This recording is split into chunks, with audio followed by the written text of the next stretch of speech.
Good morning, everybody, and welcome to Monday Mindset Magic. I hope you're all well and you had good weekends. You'll have to bear with me a little bit today because I am coming out the end of a cold. So I may have a few coughs and a few splutters, but I am here, I am present, I've been resting up over the weekend.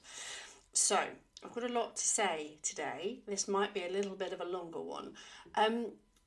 I want to talk about what's happening in the press. I'm going to talk about Harry and Meghan. I'm going to talk about something that happened last year. And I really want to bring this into people's awareness because it is my view that what the world needs is more compassion. Now that might sound like, well, yeah, of course the world needs more compassion. However, if you agree with that, I want you to really ask yourself, how compassionate are you? To yourself and to others, really. Because I genuinely believe that if tabloid newspapers, magazines and kind of clickbait stuff online were to vanish, the world would be a wholly better place. And I'm going to explain why that is and what I believe to be true about, good morning Alex, about what I believe to be true in relation to all the things that are happening in the tabloid media. So the first thing that I really want to say is my view on anything that happens for anybody else is, and what I mean by that is stuff that's happening in the public eye where people are being judged left, right and centre by tabloid journalists. My view is everybody is just doing the best they can within the realms of their current awareness. And that's really important. Now, that's important for two things. Firstly, that's really important for me because if I'm without judgment of others, then I can focus on myself. I want to be really clear. This wasn't always my reality. I used to love a tabloid magazine story. We're talking over 10 years ago now, but I want to be really transparent. And now I don't read newspapers. I don't actually watch the news. I pick up bits and pieces and I've got trusted sources that if I'm interested in something, I'll read. But generally speaking, I don't consume what's going on in kind of popular culture because I just don't think it's healthy. And I'm going to explain why that is. It's really interesting to me. I was actually out and about, not Friday just gone, but the Friday before, at the services, and I passed newspaper stands, and I couldn't believe the vitriol in the journalists' words of the headlines about Prince Harry. Now, I want to be clear here, I have no view about Harry, like I'm not his number one fan, I don't dislike him either. He's just a human. And one of the things that I think causes so much difficulties, and I'm actually going to lump soaps into this as well, because they are basically tabloids playing out in an acted form. So many people get so embroiled in, oh my God, have you heard what Harry's put in his new book? And so many people provide commentary and opinion, and the same with, stuff that happens in soaps. What's actually happening if you're doing this, if you're one of those people, you're focusing your energy on something that's like nothing to do with you, which means your energy is not focused on you and what it is you could be doing to improve your own life. So that's a really important thing. The other thing is, often when we're judging other people, a load of people judging Harry at the moment, it's actually probably judging something in yourself that you're unaware of. But because of the way the mind works, it makes things about everything outside of you so that you don't have to deal with what's going on inside of you. And this is really important. Now, I want to bring to mind something that happened last year that was really interesting for me. I didn't comment about it at the time, but it kind of is in the same vein of all the stuff that's happening in the press in relation to Harry. And I think it was at the Oscars where Will Smith punched Chris Rock. Now, firstly, I want to say I'm not advocating for violence in any form. But what I do know from having looked into this after it happened is, and if you don't know what happened, Chris Rock made what I believe to be was a joke in very poor taste. Will Smith's wife Jada has recently undergone some kind of chemo treatment, and she had her head shaved as a result, and he made some joke about her looking like G.I. Jane. And Will took exception to that, and he jumped up and he punched him. Like I say, violence is not the answer. However, here's what I know from digging into it a little bit deeper. When he was young, Will Smith, and he's written about this in his book, his dad physically abused his mum on a regular basis, assaulted her, from what I can understand, and he, as a small boy, 7, 8, 9, was powerless to stop it. That is trauma. You cannot see your dad beat your mum and not be able to do something about it and not be traumatized by that. Now, that's clearly a big T trauma. The actual definition of trauma, because it's a word that's bandied around a lot, is unprocessed emotions.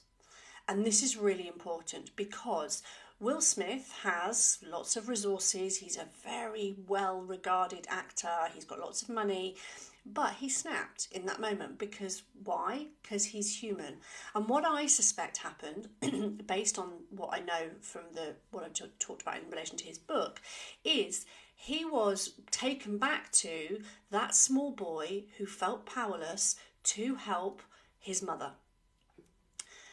When trauma, big or little, is unresolved, that part of us that experienced it stays at that age. So let's say he was 8, I don't know the exact age, but he will have in that moment not have been sat in that audience going, hey, I'm 40-odd-year-old guy who's got loads of resources, why do I care? This idiot's making a really inappropriate joke.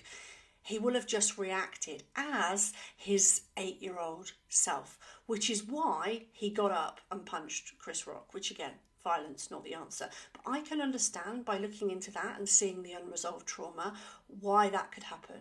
And importantly, I have huge compassion for the fact that he went through what he went through. I had no judgment of him. I also don't have judgment of Chris Rock, to be honest. I think that joke was not funny and it wasn't appropriate, but that's just my opinion. Loads of other people probably thought it was hilarious, but I'm not judging either of them. And that's really important. One, because when I bring compassion to other people, I then bring more compassion to myself. But also importantly, I'm not wasting energy on making people wrong, which is what a lot of people spend a lot of time doing. And if you're one of them, if you notice that you make people wrong a lot, that you judge people, and you don't even have to do it out loud, it can just be in your head, notice how much you judge yourself, because there will be a correlation. So let's talk about Harry. He's obviously released a book, which is his right to do so. And I think that's the thing. If you're a public figure and you want to share your story, then you have the opportunity to do so. I'm sure he knew there was going to be backlash. The bits and pieces, and I do not, I intentionally keep myself protected from all of this because it's not something that I want in my energy. It's like I've got way more important things that are happening in my world than getting embroiled in basically gossip. But the bits that I have picked up is people talking about Harry being a whinger and people talking about him being kind of spoiled and all of those things. Here's another thing, let's remember, he was 12 years old when his mother died, massively unexpectedly and in massively tragic circumstances. And he was born into a family that, let's be honest, is not known for its huge amount of love and affection, as best I can tell from bits and pieces I've heard. I'm not judging the family, I'm not judging Harry. His situation when his mother died, like within about 10 days of, or maybe even less than, of her passing, and he was 12, right? I cannot comprehend what it must be like to have been in Will Smith's shoes when he was 8. I also cannot comprehend what it must be like to have been in Harry's shoes. My dad passed when I was late 30s, and it was fairly unexpected, not in a car crash like Diana, but quick from cancer. And it was awful. And I was a grown-up, emotionally developed human in a loving family with an incredible husband and support around me. He was 12.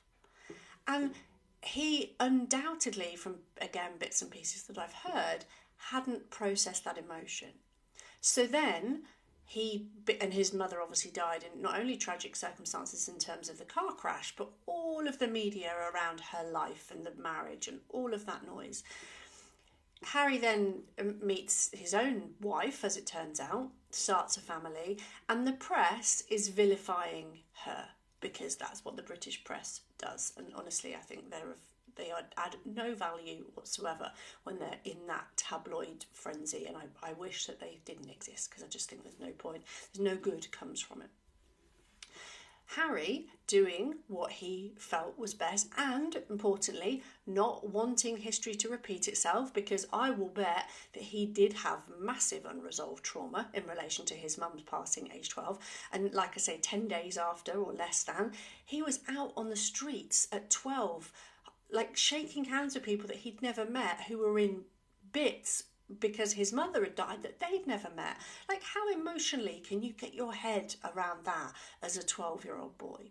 And yet now, loads of people are calling him a whinger and saying that he's like spoilt and ungrateful and all of those things, because he's chosen to protect his family, because he doesn't want to happen to his wife and family what happened to his mother. He's responding, or probably reacting, based on that 12-year-old version of him who had probably the most scary thing happen to him that's possible to happen to somebody of his position.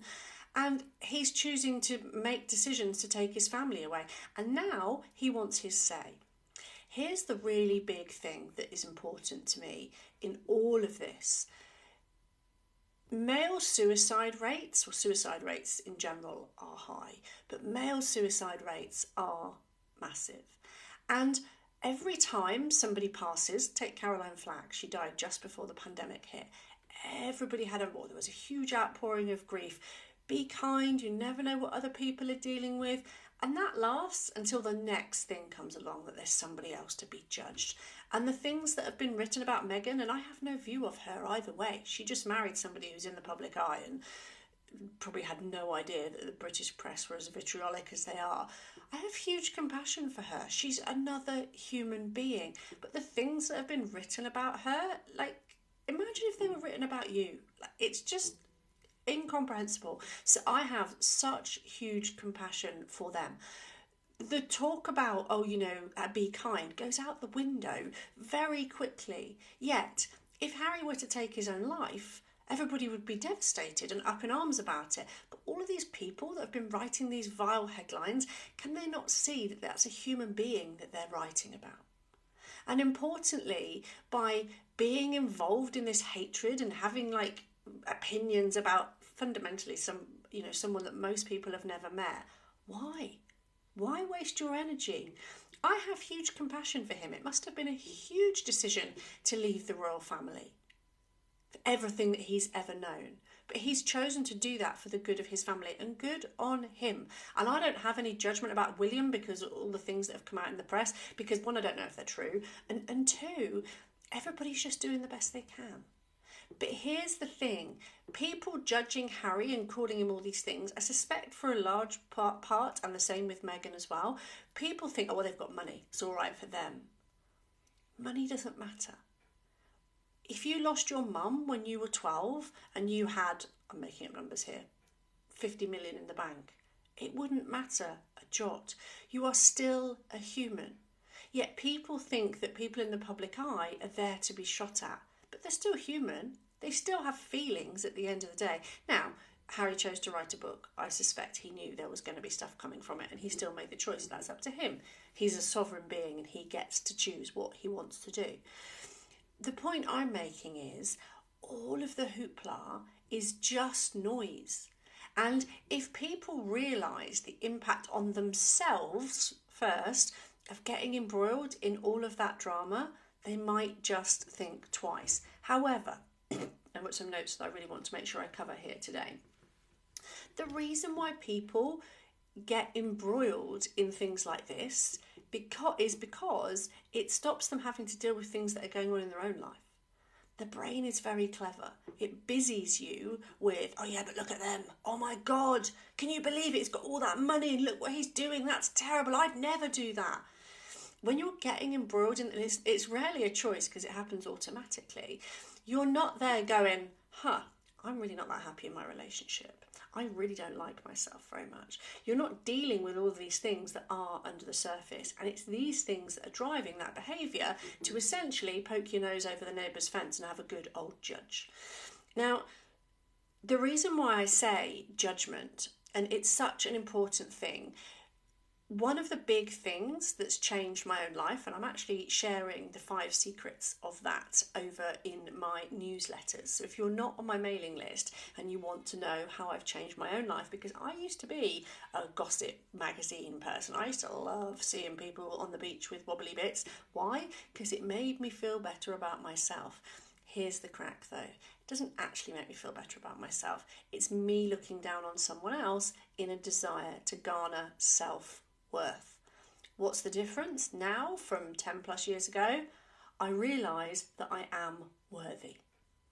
I thought that I wasn't, and it was held within my subconscious mind. And I now know through the deep work that I've done where that came from. But this is the reality that most people are living in, and they are wholly oblivious to it. So this is why I say the world would be a far better place if tabloid magazines, soaps, clickbait things online and tabloid newspapers didn't exist.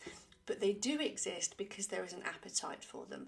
I honestly had like a reaction in my body when I saw those headlines at the services just over a week ago. It really made me go, oh, that a fellow human being could write such things and print it and put it on the front of a newspaper, that they thought that that was okay. That to me just speaks volumes about why the country and the world is in the state that it's in, because everybody is running around not wanting to look at their own stuff, not wanting to check out what's going on in their own garden, and slinging mud at people that they do not know because they're doing it to avoid them. So or to avoid looking at things themselves. Here's the really important thing that I want you to know. Self-worth, which is what most people are lacking, even if you don't know that that's what you're lacking. Morning, Steph. I've been going for about 17 minutes, and my guidance to you would be come back and watch this at the beginning because I've gone deep here. Most people don't realise that they don't have self-worth. But if you notice yourself judging other people, getting embroiled in drama, press, magazines, all the hoopla that's going on with Harry and Meghan and everything else, ask yourself, why are you getting embroiled? The answer will be, I know, even if your brain doesn't allow you to go here, that you're distracting yourself from things that you could be working on in your own life. Because making somebody else wrong, which means judgment, oh my God, can you believe they're so spoilt, they're doing this, is the way that a poor man garners self-worth. And I did this for years without realising. I just thought I liked a good old bitch and a moan. Not true. I had no self-worth. I had the belief that I was inadequate in some way. I had the belief that I wasn't worthy. And so my ego, in its bid to survive and achieve worth, went around ways to try and get that worth.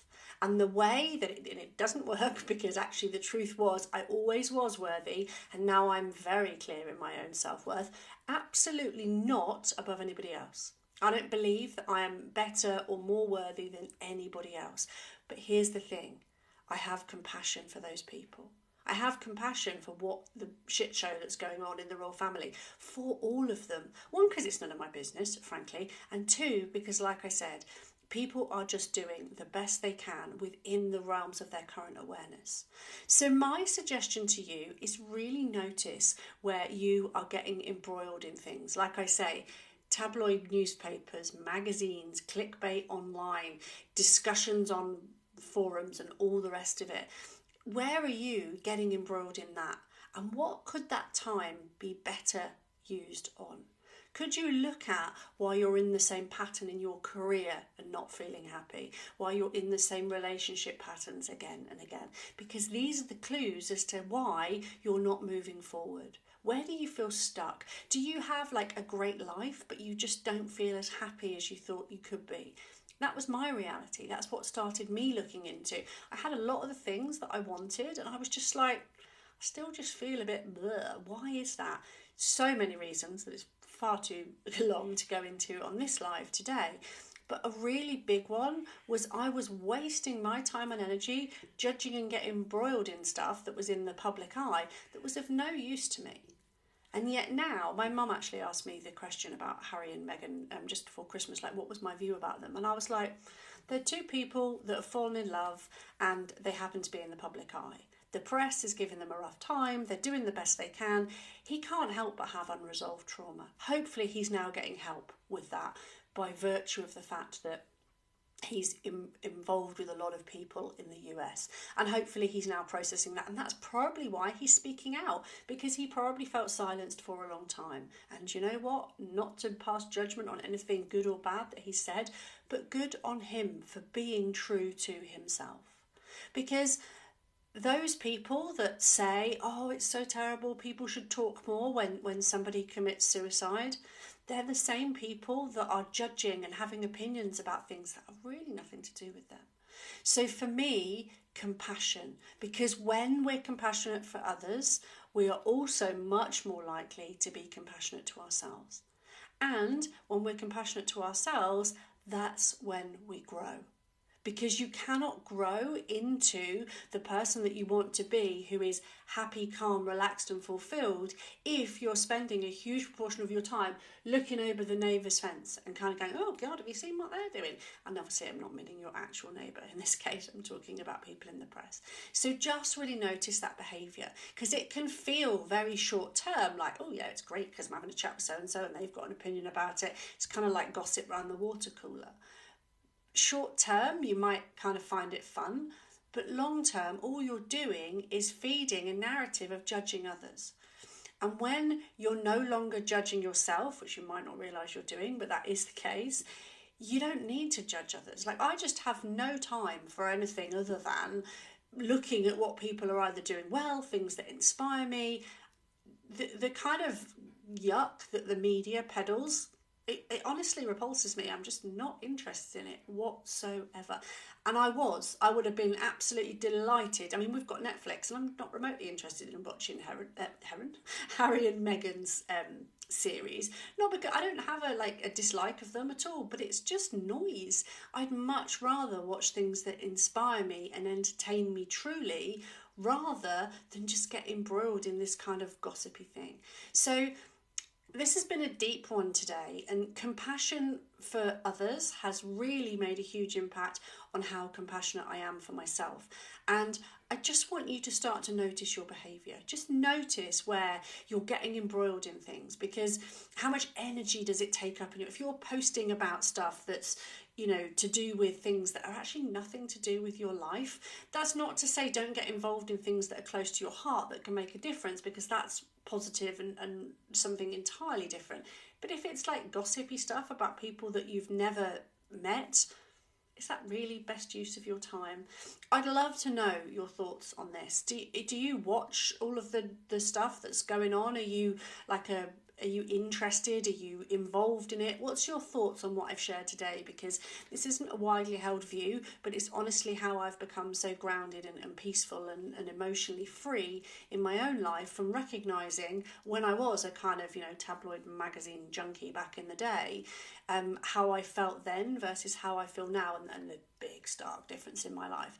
I know how it feels having been on the other side. If you're still embroiled and quite liking the drama of everything that's going on, I'd love to know how this video lands for you. And if you're interested in knowing how to go from that version that I just described to the version that I am today, then get in touch and we can have a chat about how I can support you.